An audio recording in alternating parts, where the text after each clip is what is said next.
오늘도 은혜를 사모하여 말씀 앞에 나오신 여러분들을 주님의 이름으로 축복합니다.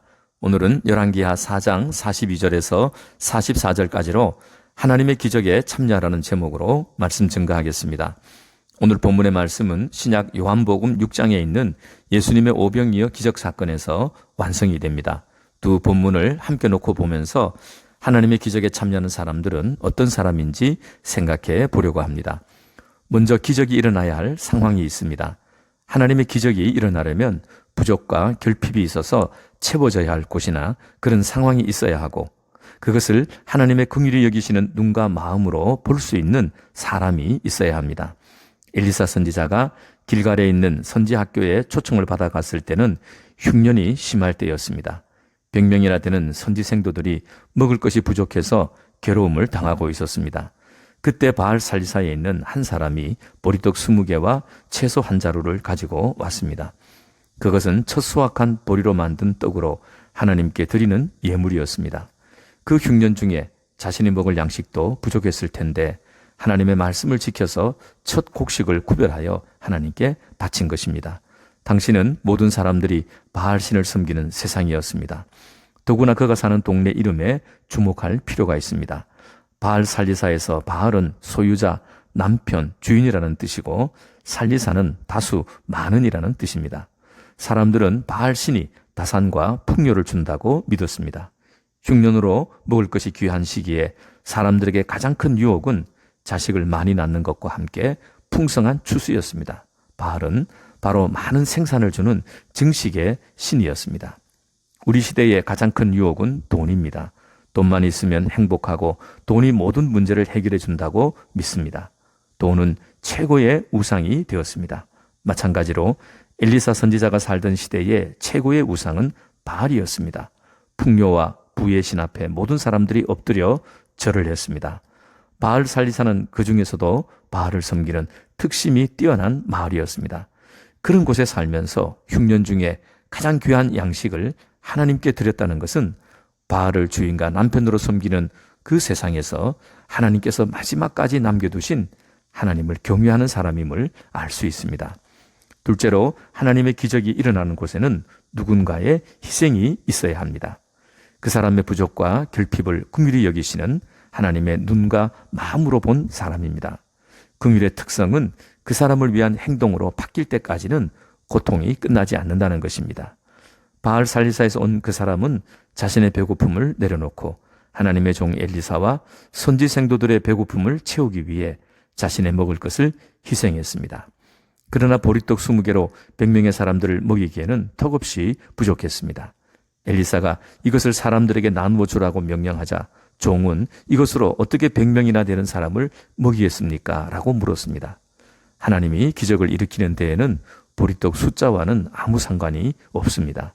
그것을 하나님의 손에 내어놓은 그 사람의 순수한 희생과 믿음만으로 충분합니다.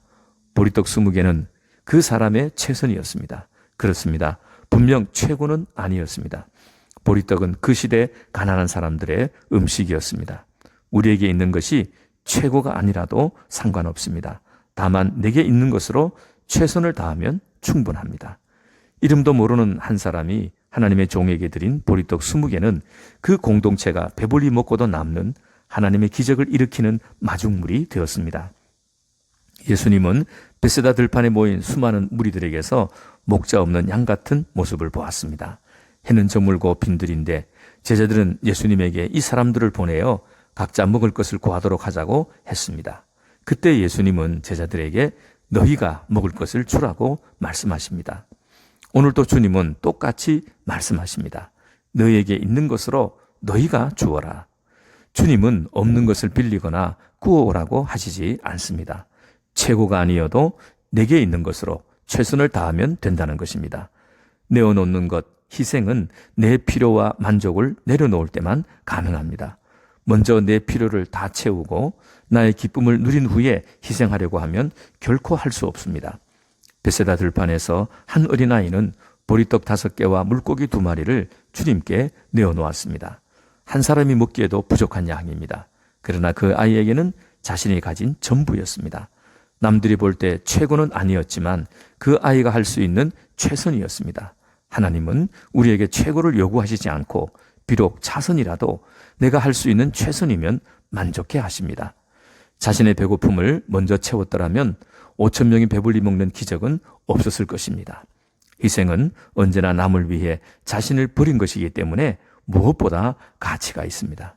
셋째로 기적이 일어나는 곳에는 순종이 있습니다.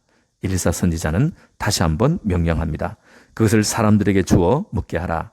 여호와의 말씀이 그들이 먹고 남으리라 하셨느니라. 종이 그렇게 한즉 여호와께서 말씀하신 대로 먹고도 남는 기적이 일어났다고 성경은 증언하고 있습니다. 보리떡 20개를 아무리 작게 나누어도 100명이 먹는 것은 불가능합니다.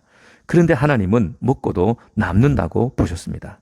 내가 보는 것과 하나님이 보시는 것이 다를 때 누가 본 것을 믿어야 하겠습니까? 세상 사람들은 눈에 보이고 귀에 들리는 합당한 환경과 조건을 증거로 찾지만 믿음의 사람들은 오직 보이지 않는 하나님의 말씀에서 증거를 찾습니다.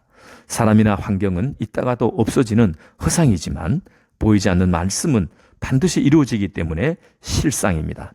말씀을 가리키는 히브리어 다바르는 일이라는 뜻도 있습니다.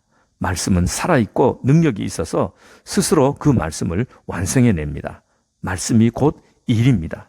천지를 창조한 그 말씀은 지금도 부족과 결핍의 환경을 뛰어넘어 창조의 일을 계속하는데 이 땅에서는 사람의 순종을 통해서 말씀이 실상으로 나타납니다.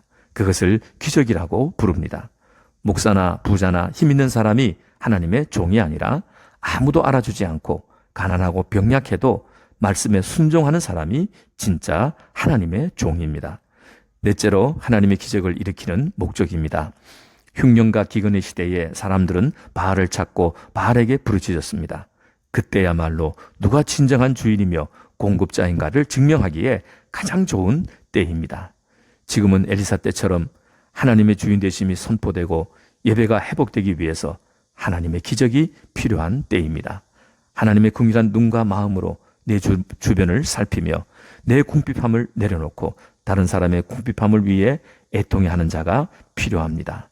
주님이 내가 먹을 것을 주라고 말씀하실 때 부정하지 말고 최고가 아니라 차선이지만 하나님으로부터 받은 보리떡을 올려드립시다. 한 알의 보리에서 수천 배 수만 배의 보리알이 나오고 그것이 보리떡이 되어 내 손에 오기까지 그 자체가 하나님의 창조의 역사이며 기적의 결과입니다. 모든 기적은 나만을 위한 것이 아니라 공동체와 함께 나누라고 주신 것입니다. 기적을 사유화하는 것은 범죄입니다. 작은 기적을 심으면 수천 배, 수만 배의 기적으로 세상에 나타날 것입니다. 너희가 먹을 것을 주라고 하시는 것은 하나님이 일으키실 기적에 나를 주인공으로 캐스팅하시려는 하나님의 황송한 초대입니다. 만몬 우상이 지배하는 세상에서 하나님만이 나의 참 주인이시며 공급자이심을 고백하면서 내 배고픔을 내려놓고 공동체를 위해 나를 보리떡으로 하나님께 드려서 공동체와 함께 자신도 배부르게 되는 하나님의 기적에 참여하는 주인공이 되시길 간절히 소망합니다.